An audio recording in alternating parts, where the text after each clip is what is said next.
hello लोगोफोर खुलुमबाय फिन खनसेबाव आंनि गुबुन मोनसे गोदान भिडिअ फिन खनसेबाव बरायहरनाय थाबाय बयखौबो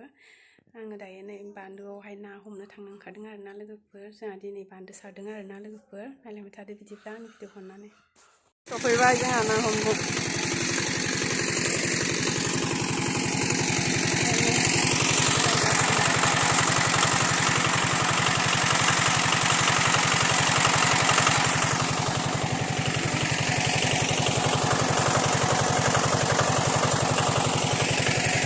रानजोबाखै एसे रानबावनांगौ दा दसेनो हमसिगोन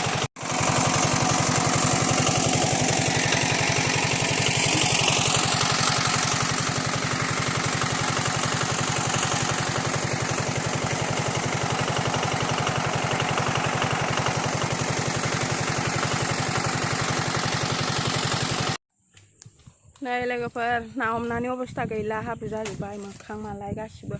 आखाथ' अबस्था गैला नै ना सिंगि गावजाजोब्बाय बेजोंबो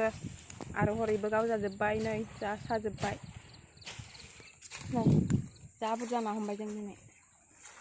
दसेनाव देखायगासिनो दं दे लोगोफोर नाखौ बेसे बुरजा मोनखो नायदो आरोना नै बेहायनो हमदोंमोन आरोना जों नाखौ जा सिंगि दं आखाइ मानि गावजोब्बाय आथिङावबो गावबाय साग्लुंजोब्बाय टेब्लेट जालायनांबाय ओमफ्राय जों न'आव थांसै आरोना नै हरैमोन मोजाङै हमथारनो हायासै हनै सासेया दै जावलायनानै होगासिनो दं न'आव थांबाय थानोसै दसेनाव नाखौ देखायनोसै नोंथांमोननोबो न'आव मोनफैबाय नै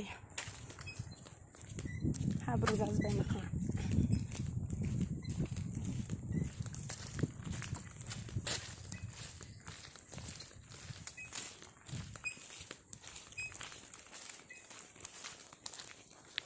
लोगोफोर जोंना नाया जा बुरजा मोनबोबाय गोरि ना सिंगि ना थथा मागुरबो खांख्राइबो आरो मा मोनलाय थथा बामि आरो बेंसि जा बुरजा मोनबाय नै सलबो मोनदों